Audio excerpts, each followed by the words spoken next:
Today we're going to talk about bookkeeper fears. So your biggest fears, my biggest fears, we're all scared of stuff, right? So starting out with, I'm afraid I won't know the answer to my client's question. And I'm going to tell you, this is a valid fear. A lot of times I don't know the answer to my client's question. So you have to, number one, be comfortable saying, I'm not sure, but I'm gonna find out for you. I'm gonna get back to you, I'm gonna do some research, and I'll figure that out for you. And then you create for yourself some kind of support system where you can go to look for answers. So if you have paid for a bookkeeping class, maybe they have a helpline. My favorite bookkeeper class is linked in my description box. Or maybe you have a relationship with a mentor that you can work with. Or, you work part-time for an accountant who lets you ask questions. Maybe you're a really good researcher and you watch QuickBooks tutorials until you find the answer. Maybe you have a good online forum, a Facebook group that you can ask questions to. So don't feel like you need to know every single answer to every single question right off the bat. Over time, as you get more experience, you will be able to answer questions more easily off the top of your head. So be okay with saying you don't know. 2, build yourself a help structure. And 3, you will learn more over time. Next, my fear is that I won't get clients. So again, this is valid. If you take no action, bookkeeping clients probably aren't just gonna come, fall in your lap, knocking on your door, but you need to put a plan in place to try to get clients. I have a lot of videos on my channel about this subject, so start by watching those. You can search in the search bar anything to do with marketing or clients. But in short, what you need to do is think about your network. So think about people you know who might need a bookkeeping client, talk to them, and then ask them who else you can talk to. So you work in your network, and then you work in your network's network, and then it starts expanding and you start talking to more people, getting to know people. You can do an online strategy. I have a video about how to build a marketing funnel as a bookkeeper, which is like marketing terms for giving someone something for free. Then you get their email address, then you start emailing them, getting to know them, they start getting to know you, and eventually maybe they will become a client. So that's like a longer term strategy, but it's more automated. And of course, I do have to give my shameless plug. I have a class called Bookkeeper Marketing Coach that helps you find bookkeeping clients. So check that out. It's on my website, finepoints.biz, under courses, and it's also linked down in the description box. And while you're down there, why don't you subscribe to my channel and give this video a thumbs up? That helps other people see it. And sorry, I'm having another day with weird lighting. Hopefully that's okay. One other encouragement about getting clients is I have found it easier than I expected to get bookkeeping clients. I've told this story before, but my background is actually in writing. So I wanted to do writing for small business owners. So for a brief period of time, I'd dabbled in that. But it was hard to get people to outsource their writing because people think that they can write their own stuff. But people do not always think that they can do their own bookkeeping. They might try it for a year and then decide they dislike it. And one of the first things they want to outsource is bookkeeping. So that is good news for you. Next fear is, what if someone asks me for my experience and I don't have any bookkeeping experience? First of all, use experience from past jobs where you weren't a bookkeeper. So even though you weren't a bookkeeper, you still used skills in that job that you can talk about. So you can talk about how you did project management, how you organized something, how you were really good working with people, how you always meet deadlines. Even if you were a student previously, talk about how you always meet deadlines. You can talk about your grades. You can talk about a special project you did, maybe an internship you had. Next, talk about a bookkeeper certification you have. So even if you haven't worked with a client before, hopefully you got your free QuickBooks Online Pro Advisor certification. So that is free. I have a video all about how to do that. And that doesn't take forever. That certification, I think you can do it in 3 weeks or so if you're working really hard. Or maybe you took a short bookkeeping class. Maybe you took my class. When I started out, I took a class at a local community college. So you can talk about, some of this schooling and training that you have had. And I do have a video all about what to say when you don't have experience, so you can look up that video. I feel like I'm saying that a lot, but I have a video on a lot of these topics. One more tip I would say is think about how you're going to answer this question ahead of time.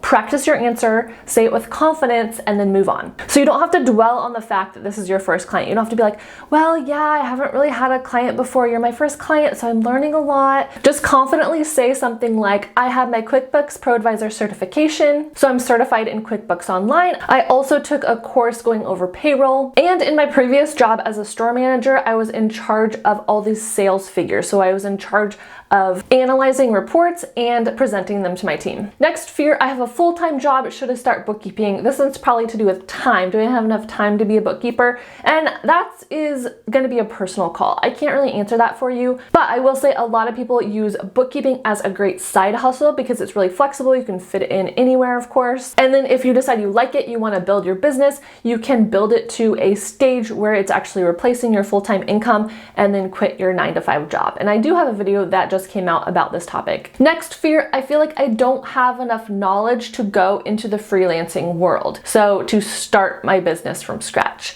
And I would say most people feel like that. So you just have to decide if you're one of the people who wants to learn it. So I'm here to help you on this channel. I have some resources about how to start your bookkeeping business. There's like a checklist, a free checklist I have, but you are going to encounter things that feel hard and that you have to push past. So I recommend just trying to take those baby steps, learn one thing, do some research, take an action, do some more research, take another action. You can also invest in a longer, more comprehensive bookkeeping class if you want more hand-holding and more step-by-step. But of course, that's a trade-off for money. So it's more of an investment to get more help, of course. And did I already say I have my favorite bookkeeping course linked in the description? Going along with that, the next fear is it's going to be too expensive to start a business. And I will say from personal experience, bookkeeping is one of the cheapest businesses to start. Really, all you need is a computer. You don't need an office space. You don't need equipment. You don't need employees. You can even have your client pay for their own QuickBooks online. So really, you're just going to have to pay for a business license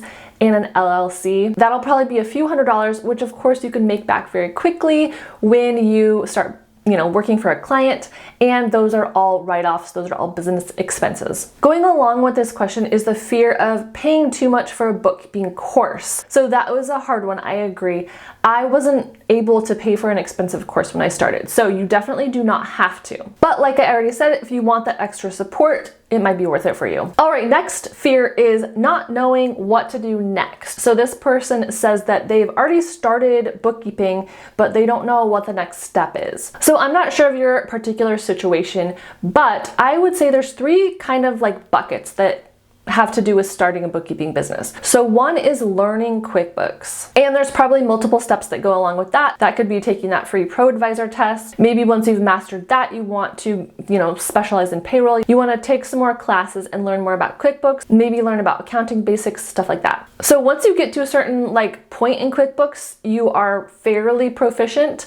I would say just start working with clients because then you're going to learn more on the job in real life experience. So that's the first bucket, learning QuickBooks. Next bucket is setting up your bookkeeping business. So this does have more of an endpoint because to some extent you either have a bookkeeping business open or you don't.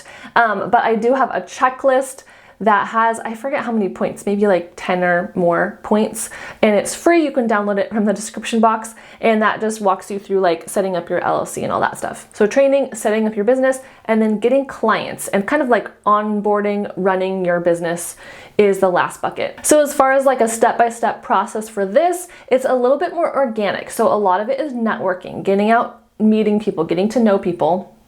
Having some kind of marketing plan, I think, would be helpful. Maybe write down, step by step, just a to-do list of what marketing items you want to do. And this is going to change depending on how many clients you have. Maybe you are doing some initial client interviews, and then you need to send out a contract to new clients, or you need to send out pricing, or maybe you already have 3 clients and you need to, communicate with them about their books. So if you're at the very beginning, I think you can do these 3 buckets kind of simultaneously. So learning QuickBooks is going to take you a little time. So start studying, and then as you're studying, when you're taking a break, create your LLC. And then as you're studying, have 2 new client meetings or 2 networking meetings a week. So hopefully that'll help you kind of get a grasp on it.